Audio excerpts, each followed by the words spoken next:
ఒకవేళ అనుకోండి మీ లైఫ్ ని మొత్తం ఇప్పటి వరకు మీరు ప్రజల్ని హ్యాండిల్ చేయడం రాంగ్ వే అని నేను చెప్తే మీరు ఒప్పుకుంటారా? అంటే వీక్ గా కాదు, నువ్వు జస్ట్ ప్రాపర్ గా డీల్ చేయలేవు అంతే అనుకున్నావు కదా. హానెస్ట్ గా చెప్పు, ఏదైనా గొడవ అయింది, ఏదో ఒక విషయం అయింది, టాపిక్ అయిపోయిన తర్వాత నువ్వు బాధపడతావు, నేను ఎందుకు ఇట్లా అనలే, ఇట్లా అనాల్సింది, ఇట్లా అనుంటే వాడు మూసుకొని ఉండేటోడు, ఇప్పుడు ఇలా అన్నాను కాబట్టి నా ఇచ్చేది పోయింది, కొన్ని రోజులనే నువ్వు గడిపేశావు కదా. దీని గురించి కేర్ఫుల్ గా ఆలోచించండి. ఒక పర్సన్ నీ ముందు ఏడుస్తున్నారు, నీకు వాళ్ళు ఎవరు కూడా తెలియదు, మేబీ తెలుసు కావచ్చు, నువ్వు వాళ్ళని ఎలా కంఫర్ట్ చేస్తావు, ఏ కరెక్ట్ వర్డ్స్ ని నువ్వు యూజ్ చేస్తావు. ఒకవేళ నువ్వు వెళ్ళి నీ మాటల ప్రభావాన్ని చూపించావంటే అవి పెడిసి కొడితే అప్పుడు నీ పరిస్థితి ఏంది? అలానే నువ్వు ఎవరితోటైనా ఆర్గ్యుమెంట్ లో ఉన్నావు, నీ పాయింట్ ని నువ్వు ప్రూవ్ చేయాలనుకుంటున్నావు, నీ చేతే పైన ఉండాలనుకుంటున్నావు, కానీ ఒకసారి ఆలోచించు, గెలవడం అనేది నువ్వు ఎక్కువ మాట్లాడడం కాదు అని నీకు తెలుసా? నువ్వు నోటీస్ కూడా చేసి ఉంటావు. కొందరు ప్రజలు ఎక్స్ప్లెయిన్ చేయరు, అరవరు, చేయరు, కానీ ఏదో ఒక విధంగా సిచ్యువేషన్ కంప్లీట్ గా వాళ్ళ అండర్ కంట్రోల్లో ఉంటుంది.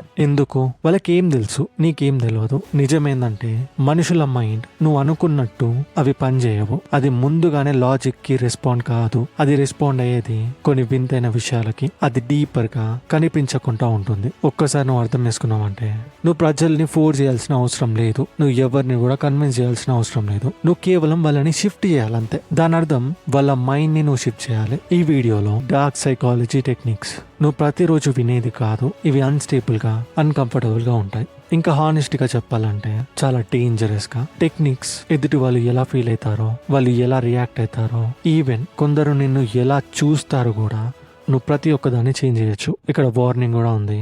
నువ్వు ఒక్కసారి వీటిని ఖచ్చితంగా అర్థం చేసుకుంటే ప్రజలని నువ్వు సేమ్ వేగా అస్సలు చూడవు. ప్రతి ఒక్క ట్రిక్ ని మాస్టర్ చేయడానికి ట్రై చేయి. నీ స్కూల్లో, కాలేజ్ లో లేదా నీ వర్క్ ప్లేస్ లో ఖచ్చితంగా యూజ్ అవుతాయి. మొదటిగా కన్ఫ్యూజన్ ఇంటరప్ట్. ఈ విషయం గురించి నేను లాంగ్ బ్యాక్ చెప్పాను, కొంచెం డీటెయిల్ గా చెప్తాను వినండి. నువ్వు వెళ్తున్నావు, ఎవరో ఒకళ్ళు కూర్చొని ఏడుస్తున్నారు. నార్మల్ గా ఏడవటం కాదు, ఎమోషనల్ గా బ్రేక్ డౌన్ అయి ఉన్నారు. డీప్ బ్రీతింగ్ వస్తుంది వాళ్ళకి. వాళ్ళ ఓన్ థాట్స్ లో వాళ్ళు కంప్లీట్ గా లాస్ అయిపోయి ఉన్నారు. ఇప్పుడు నువ్వు చెప్పు, నువ్వు ఆడున్నావు, నువ్వేం చేయాలనుకుంటున్నావు? వాళ్ళ దగ్గరికి వెళ్ళి రిలాక్స్ అవ్వు, వాటర్ తాగు, లైఫ్ లో ఇవన్నీ అవుతూ ఉంటాయి, వెళ్తూ ఉంటాయి, ఇవన్నీ నువ్వు చెప్పినావంటే వాళ్ళు కామ్ అవుతారు అనుకుంటున్నావా? ఓకే, ఫర్ సపోజ్ నువ్వే వాళ్ళ ప్లేస్ లో నువ్వు ఉన్నావు, ఎవరైనా వచ్చి నీ దగ్గర అలా చెప్తే నువ్వు ఓకేలే అని బ్రాడ్ గా థింక్ చేస్తావా? లేదంటే వాళ్ళు చెప్పే మాటలకి ఇంకా ఎమోషనల్ బ్రేక్ డౌన్ అయిపోయి ఇంకా ఎక్కువ ఏడుస్తావా? ఎందుకంటే ఒక మనిషికి ఇంకొక మనిషి ఓదార్పునిచ్చేటప్పుడు వాళ్ళు ఖచ్చితంగా ఈవెన్ మోర్ బ్రేక్ అయిపోయి ఉంటారు. నేను 100% గ్యారంటీతో చెప్తాను,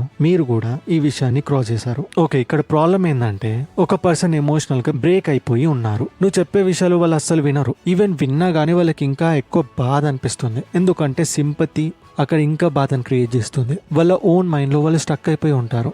ఇలాంటి విషయాల దగ్గర నువ్వు స్మార్ట్ వేస్ ని యూజ్ చేసుకోవాలి. ఇన్స్టెంట్ నువ్వు వాళ్ళని కంట్రోల్ చేసే బదులు వాళ్ళకి కంప్లీట్లీ అన్ఎక్స్పెక్టెడ్ క్వశ్చన్ ని వాళ్ళ మొహం మీద పడేయండి. ఏదైనా ఒక విషయం అది సిచ్యువేషన్ కి అస్సలు మ్యాచ్ అవ్వద్దు, వియర్డ్ గా ఉండాలి. అదే నేను లాస్ట్ టైం చెప్పినట్టు వాళ్ళ దగ్గరికి వెళ్ళి మీ దగ్గర కొంచెం మట్టి ఉందా అని అడగొచ్చు, లేదా నువ్వు కోపంగా వాళ్ళ దగ్గరికి వెళ్ళి నీ దగ్గర ఉన్న కత్తి ఎక్కడ పెట్టావు అనే భయంకరమైన స్టేట్మెంట్ ని క్వశ్చన్ లాగా నువ్వు పాస్ చేయొచ్చు.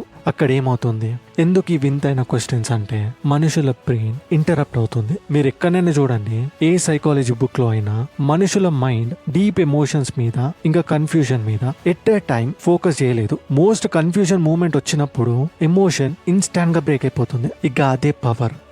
నువ్వు ఫోర్స్ చేయలేదు, నువ్వు అరవలేదు, నువ్వు వాళ్ళకి ఎక్స్ప్లెనేషన్ ఇస్తూ చెప్పని కూడా చెప్పలేవు, కేవలం నువ్వు వాళ్ళ అటెన్షన్ ని తిప్పావంతే. ఇక అదే కన్ఫ్యూజన్ ఇంటరప్ట్. ఆ తర్వాత ఆ పర్సన్ ఎవరైతే ఏడుస్తున్నారో వాళ్ళ బ్రెయిన్ కి మిల్లీ సెకండ్ గ్యాప్ వస్తుంది. నువ్వు టాపిక్ డైవర్ట్ చేసి మళ్ళీ తర్వాత మెయిన్ టాపిక్ కి వచ్చి అసలు ఎందుకు ఏడుస్తున్నావు, ఏమైంది కనుక్కొని అప్పుడు ఓదార్చు.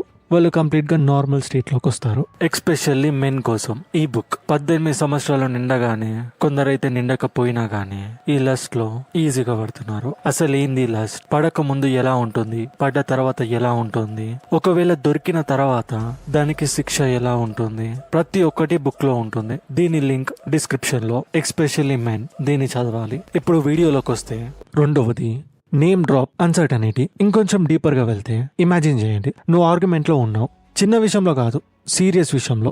ఎదుటి వ్యక్తి కాన్ఫిడెంట్ గా ఉన్నాడు, ఎక్కువ నోరేసుకొని నీ మీద మాట్లాడుతున్నాడు. ఇక కంప్లీట్ గా ఫోకస్ చేస్తున్నారు నువ్వే రాంగ్ నిన్ను ప్రూవ్ చేయడానికి. ఇక స్లోగా నువ్వు నీ కంట్రోల్ ని కోల్పోతున్నావు ఆ సిచ్యువేషన్ మీద. నార్మల్ గా ప్రజలు ఏం చేస్తారు ఈ సిచ్యువేషన్ లో ఉంటే ఇంకా ఎక్కువగా ట్రై చేస్తారు, వాయిస్ ని పెంచుతారు, లాజిక్ ని ప్రూవ్ చేయడానికి ట్రై చేస్తూనే ఉంటారు. కానీ ఇక్కడనే చేంజ్ అనేది మీకు అనిపిస్తుంది. నువ్వు ఫైట్ చేసే బదులు సింపుల్ గా ఒక లైన్ చెప్పొచ్చు కామ్ గా, ఇక ప్రతి ఒక్కటి నీ సైడే షిఫ్ట్ అవుతుంది. నువ్వు అలా అరిసే బదులు నువ్వు కామ్ గా ఒక లైన్ చెప్పొచ్చు, నువ్వు మాట్లాడేది ఇంట్రెస్టింగ్ గా ఉంది, ఈవెన్ నీకు క్లోజ్ గా ఉన్న ప్రజలు కూడా ఇలానే చెప్పారు నీ గురించి, నువ్వు ఎగ్జాక్ట్లీ అలానే బిహేవ్ చేస్తున్నావు. ఇక వాళ్ళ మైండ్ లో ఒక్కసారి స్టక్ అవుతారు. ఎవరు నా గురించి ఏం చెప్పారు, వీడు దీని గురించి మాట్లాడుతున్నాడు అనేమి నువ్వు రివీల్ చేయవు. కానీ నువ్వు ఆ సెంటెన్స్ చెప్పేసి సైలెంట్ ఉండాలి. నువ్వు వాళ్ళని అక్కడ రాంగ్ ప్రూవ్ చేయలేవు, నువ్వు వాళ్ళ మైండ్ ని షిఫ్ట్ చేసావు. ఇక వాళ్ళ ఆర్గ్యుమెంట్ ని ఆపేస్తారు. వాళ్ళు ఆలోచిస్తారు, ఎవరు చెప్పారు, ఏం జరిగింది, అసలు నేనే రాంగా అన్నట్టు ఆగుతారు. నువ్వు డైరెక్ట్ గా వాళ్ళని అటాక్ చేయలేవు. నువ్వు అటాక్ చేసింది వాళ్ళ సర్టనిటీని. ఒక్కసారి సర్టనిటీ బ్రేక్ అయితే కాన్ఫిడెన్స్ ఆటోమేటిక్ గా డ్రాప్ అవుతుంది. ఇదే నేమ్ డ్రాప్ అన్సర్టనిటీ అంటారు. మూడవది డిలేడ్ రెస్పాన్స్ డామినెన్స్. ఇమాజిన్ చేయి, ఇమాజిన్ అని కాదు, నువ్వు ఆల్రెడీ ఈ సిచ్యువేషన్ లో ఉండే వచ్చుంటావు. ఎవరైనా నీకు లాంగ్ మెసేజ్ ని పంపారు, వాళ్ళు ఎమోషనల్ గా లేదా కోపంగా వాళ్ళ పాయింట్ ని ప్రూవ్ చేయడానికి వాళ్ళు పెద్ద మెసేజ్ ని టైప్ చేసి పంపారు. నువ్వు మొత్తం చదివావు. ఇప్పుడు నార్మల్ గా ప్రజలు ఏం చేస్తారు, ఇమ్మీడియట్ గా రిప్లై ఇస్తారు, ఎక్స్ప్లెయిన్ చేస్తారు, డిఫెండ్ చేస్తారు లేదా రియాక్ట్ అవుతారు. కానీ ఈసారి నువ్వేం రిప్లై ఇవ్వకు, నువ్వు వెయిట్ చేయి 20 నిమిషాలు లేదా 1 గంట. దాని తర్వాత నాకు అర్థమైంది అని నువ్వు మెసేజ్ చేసావంటే సరిపోతుంది. అక్కడ ఎక్స్ప్లెనేషన్ ఉండదు, ఎమోషన్ కూడా ఉండదు. ఇక్కడ ఏం జరుగుతుందంటే ఎదుటి వాళ్ళ మైండ్ లో ఒక రేస్ స్టార్ట్ అవుతుంది. ఎందుకు వీళ్ళు ఇంత కామ్గా ఉన్నారో, నేనేమైనా రాంగ్ చెప్పానా, వాళ్ళు ఏం థింక్ చేస్తున్నారో, ఇవే వాళ్ళ మైండ్ లో తిరుగుతూ ఉంటాయి. ఎందుకంటే వాళ్ళు ఒక రియాక్షన్ ని ఎక్స్పెక్ట్ చేశారు, కానీ నువ్వు అక్కడ ఏది కూడా ఇవ్వలేవు. కానీ నువ్వు ఎప్పుడైతే ఇన్స్టాంట్ గా రిప్లై ఇచ్చావంటే నువ్వు వాళ్ళ ఎమోషన్స్ ని ఫాలో అవుతున్నావని. కానీ నువ్వు డిలే చేస్తే వాళ్ళ ఎక్స్పెక్టేషన్ ని నువ్వు బ్రేక్ చేస్తావు. ఎక్స్పెక్టేషన్ ఎప్పుడైనా బ్రేక్ అయితే కంట్రోల్ షిఫ్ట్ అవుతుంది. ఇప్పుడు వాళ్ళు కన్వర్జేషన్ ని కంట్రోల్ చేయట్లేదు, వాళ్ళ ఓన్ మైండే కొన్ని క్వశ్చన్స్ కి ఆన్సర్ వెతుక్కుంటూ ఉంటుంది. ఇదే డిలేడ్ రెస్పాన్స్ డామినెన్స్. నీకు ఎవరినైనా అట్రాక్ట్ చేయాలి, నీ గురించి ఎక్కువ ఆలోచించేలాగా ఎవరైనా చేయాలి అనుకుంటే ఇలాంటి డిలేస్ ని నువ్వు యూజ్ చేయాలి. వాళ్ళ మైండ్ లో నీ కోసం ఒక రూమే తయారు చేస్తారు. నాలుగవది రివర్స్ వాలిడేషన్ మెథడ్. ఎవరైనా నిన్ను ఇంప్రెస్ చేయడానికి ట్రై చేస్తున్నారు, వాళ్ళు ఎక్కువ మాట్లాడుతున్నారు, నీ వాల్యూని ప్రూవ్ చేస్తున్నారు, నీ అప్రూవల్ కోసం వెయిట్ చేస్తున్నారు. నార్మల్ గా ప్రజలు ఏం చేస్తారు, వాళ్ళు ఏం చెప్తారు, వావ్ నువ్వు చాలా గ్రేట్ గా ఉన్నావు, నువ్వు అమేజింగ్ గా ఉన్నావు, ఏదో ఒకటి నిన్ను పొగడనీకి. కానీ ఈసారి నువ్వు ఫుల్ వ్యాలిడేషన్ ఇవ్వద్దు. దాని బదులు నువ్వు కామ్ గా ఉండి ఇలా చెప్పు, నువ్వు కూడా డిఫరెంట్ గానే ఉన్నావు, కానీ నేను అబ్జర్వ్ చేస్తున్నాను, ఇప్పుడు నువ్వు కేర్ఫుల్ గా చూడు. వాళ్ళ రియాక్షన్ చేంజ్ అవుతుంది. సాటిస్ఫై అయినట్టు ఫీల్ అయ్యే బదులు వాళ్ళు ఇన్కంప్లీట్ గా ఫీల్ అవుతారు. ఎందుకంటే వాళ్ళ మైండ్ థింక్ చేస్తుంది, దీనికి అర్థమైంది, నేను ఇంప్రెస్ చేశానా లేదా, ఇంకా నేను నెక్స్ట్ ఏం చేయాలి, ఇవే. ఇక స్లోగా వాళ్ళు హార్డర్ గా ట్రై చేస్తారు, ఎక్కువ మాట్లాడడానికి, ప్రూవ్ చేసుకోనికి, అప్రూవల్ తెచ్చుకోనికి. ఇక్కడ ఏం జరిగిందంటే నువ్వు రిజెక్ట్ చేయలేవు వాళ్ళని, అలానే నువ్వు వాళ్ళని ఫుల్ గా యాక్సెప్ట్ కూడా చేయలేవు. ఈ గ్యాప్ మనుషుల మైండ్ కి అస్సలు ఇష్టం ఉండదు. అందుకని వాళ్ళు ఫిల్ చేయడానికి ట్రై చేస్తూ ఉంటారు, వ్యాలిడేషన్ చేసేస్తారు. అందుకనే దాన్ని రివర్స్ వ్యాలిడేషన్ మెథడ్ అన్నారు. ఐదవది ఎమోషనల్ లేబుల్ ఫ్లిప్. ఎవరైనా నీ మీద కోపంగా ఉన్నారు, ఆబ్వియస్లీ ఎవరో ఒకరు ఉంటారు, లౌడ్ వాయిస్ వేసుకొని అగ్రెసివ్ టోన్ లో ఎనర్జీ హై పెట్టుకొని నీ దగ్గరకు వస్తారు. నార్మల్ గా ప్రజలు ఏం చేస్తారు, వాళ్ళు రియాక్ట్ అవుతారు, ఆర్గ్యుమెంట్ పెట్టుకుంటారు, డిఫెండ్ చేస్తారు, కోపం ని మ్యాచ్ అయ్యేలాగా చేస్తారు. కానీ ఈసారి నువ్వు కామ్ గా ఉండు. సింపుల్ గా నువ్వు వాళ్ళకి చెప్పొచ్చు, నువ్వేం కోపంగా లేవు, కేవలం నువ్వు స్ట్రెస్ అయి ఉన్నావు. ఇక్కడ కేర్ఫుల్ గా చూడండి, 1 నిమిషం ఆగి 1 సెకండ్ లో వాళ్ళ బ్రెయిన్ కన్ఫ్యూజ్ అవుతుంది. ఎందుకంటే వాళ్ళు ఏం ఫీల్ అవుతున్నారో నువ్వు దాన్ని చేంజ్ చేసావు. వాళ్ళు కోపంలో కంటిన్యూ అయ్యేది వాళ్ళ ఆలోచనలో మునిగిపోతారు.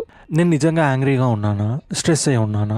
ఇక ఆ షిఫ్ట్ చాలా మ్యాటర్. ఎప్పుడైతే ఒక పర్సన్ వాళ్ళ ఎమోషన్ ని క్వశ్చన్ చేస్తాడో వాళ్ళ ఇంటెన్సిటీ డ్రాప్ అవుతుంది. వాళ్ళ కోపం ని నువ్వు ఫైట్ చేయలేవు, నువ్వు దాన్ని రీడిఫైన్ చేసావు. అంటే స్టిక్కర్ ని తీసి ఇంకొక స్టిక్కర్ ని పెట్టావు, దాని అర్థం వాళ్ళ ఫీలింగ్ ని నువ్వు చేంజ్ చేసావు. ఇక అదే ఎమోషనల్ లేబుల్ ఫ్లిప్. అంటే నువ్వు వాళ్ళ కోపం స్టిక్కర్ ని తీసేసి స్ట్రెస్ అనే స్టిక్కర్ ని పెట్టావు, దానివల్ల వాళ్ళు ఆగి ఆలోచిస్తారు. ఆరవది అన్ఎక్స్పెక్టెడ్ కైండ్నెస్ డిసామ్. ఎవరైనా నీ మీద రూడ్ గా ఉన్నారు, హార్ష్ టోన్ వేసుకొని ఇష్టం వచ్చినట్టు తిట్టుకుంటూ, అలానే వాళ్ళు నీ రియాక్షన్ కోసం ఎక్స్పెక్ట్ చేస్తూ ఉన్నారు.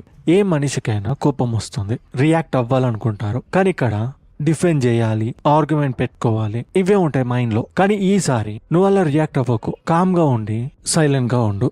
నువ్వు కామ్ గా ఉండి వాళ్ళకి నీట్ ఎక్స్ప్లెనేషన్ ఇవ్వు, ఒక మాంక్ లాగానే. ఇట్స్ ఓకే అని చెప్పి మేబీ ఈ రోజు నీకు హార్డ్ డే ఉంది కావచ్చు, ప్రాబ్లం లేదు, నేను అర్థం చేసుకుంటా. ఈ టాపిక్ ని రేపు ఒకసారి మాట్లాడదాం. ఇది వాళ్ళ మూవ్మెంట్ ని కన్ఫ్యూజ్ చేస్తుంది, ఎందుకంటే వాళ్ళు రెడీ అయి ఉన్నారు ఫైట్ కి, కైండ్నెస్ కి కాదు. వాళ్ళ మైండ్ సడన్ గా షిఫ్ట్ అవుతుంది. వాళ్ళు ఆలోచించడం స్టార్ట్ చేస్తారు. ఎందుకు ఈ పర్సన్ రియాక్ట్ అయితలేడు, ఎందుకు ఇంత కామ్ గా ఉన్నాడు, మేబీ నేనే రాంగ్ గా, దీనివల్ల నువ్వు వీక్ గా ఉన్నావని కాదు, నువ్వు కంట్రోల్ గా ఉన్నావు. ఈ అన్ఎక్స్పెక్టెడ్ కైండ్నెస్ చాలా పవర్ఫుల్ గా ఉంటుంది. అది ఎదుటి వాళ్ళ ప్యాటర్న్ ని ఈజీగా బ్రేక్ చేస్తుంది, అంటే వాళ్ళ కోపం ని డిస్ట్రాయ్ చేస్తుంది. జస్ట్ మీరు అబ్జర్వ్ చేశారా, ఎప్పుడైనా ఒక అమ్మాయి తోటి మీరు ఆర్గ్యుమెంట్ పెట్టుకుంటుంటే సడన్ గా ఆమె ఏడుస్తుంది, నువ్వు ఎంత కోపంగా ఉన్నా కానీ కూల్ అయిపోతావు. ఎందుకనే డౌట్ నీకు వచ్చిందా? ఎందుకంటే వాళ్ళు కూడా యాంగర్ లో రియాక్ట్ అయితే నువ్వు ఇంకా యాంగర్ లోకి వెళ్తావు. ఒక్కసారి వాళ్ళు కైండ్నెస్ ని చూపించి బాధపడ్డారంటే నీ మైండ్ షిఫ్ట్ అవుతుంది, అరే నేనే రాంగ్ అనుకుంటా అని నువ్వు తగ్గుతావు. ప్రతి ఒక్క మనుషులకు కూడా ఇలానే ఉంటుంది. సో అందుకనే ఇలా రియాక్ట్ అవ్వాలి నేర్చుకో. 7వది సెలెక్టివ్ ఇగ్నోరెన్స్ పవర్ ప్లే. ప్రతి ఒక్క విషయానికి నీ రియాక్షన్ అవసరం లేదు. ఇక అక్కడనే రియల్ పవర్ అనేది స్టార్ట్ అవుతుంది. కొందరు ప్రజలు కమ్యూనికేట్ చేయడానికి మాట్లాడరు, వాళ్ళు నేను రెచ్చగొట్టడానికి మాట్లాడతారు. చిన్న చిన్న కామెంట్స్ చేయడం, సర్కాస్టిక్ గా మాట్లాడటం, ఇండైరెక్ట్ గా ఇన్సల్ట్ చేయడం. నువ్వేం చేస్తావు? రేషానికి రియాక్ట్ అవుతావు. కోపంలో నువ్వు ఏదో ఒకటి అంటావు, అంటే అదొక ట్రాప్ లాగా. వాళ్ళు వేసిన ట్రాప్ లో నువ్వు పడ్డట్టు. వాళ్ళు రిప్లై ఇస్తారు, ఇన్స్టెంట్ గా డిఫెండ్ చేసుకుంటారు వాళ్ళని వాళ్ళు. నిన్ను ఒక ఆర్గ్యుమెంట్ లో పెట్టి నువ్వు రాంగ్ అని చెప్పి నిన్ను ప్రూవ్ చేసి వాళ్ళు తప్పించుకుంటారు. కానీ ఇక్కడ ఒక పవర్ఫుల్ మూవ్ ఉంది, అదే సెలెక్టివ్ ఇగ్నోరెన్స్. నీ అటెన్షన్ కి ఏది డిజర్వ్ అయి ఉంటుందో దాన్ని నువ్వు చూస్ చేసుకో. ఎవరైనా నీ మీద యూజ్లెస్ కామెంట్ ఇచ్చారు, నువ్వు అప్పుడు ఎలా యాక్ట్ చేయాలంటే నువ్వు అక్కడ లేనట్టే. ఒక రియాక్షన్ ఉండొద్దు, ఐ కాంటాక్ట్ ఉండొద్దు, ఎమోషన్ కూడా ఉండొద్దు. ఎందుకంటే మాటలు జస్ట్ మాటలే. ఇక సడన్ గా థింగ్స్ చేంజ్ అవుతాయి. వాళ్ళు ఆలోచిస్తారు, ఎందుకు వీడు ఇగ్నోర్ చేస్తున్నాడు, నేను రెచ్చగొట్టినా రెచ్చిపోతలేడేంది, ఇవే ఉంటాయి. ఇక ఆ సైలెంటే ఎంత పెద్ద రిప్లై కన్నా చాలా పవర్ఫుల్ గా ఉంటుంది. ఇక్కడ అటెన్షన్ పవర్. నువ్వు ఎప్పుడైతే ఆ అటెన్షన్ ఇవ్వడం ఆపావో వాళ్ళు వాళ్ళ కంట్రోల్ ని కోల్పోతారు. అదేం వీక్నెస్ కాదు, అది డామినెన్స్.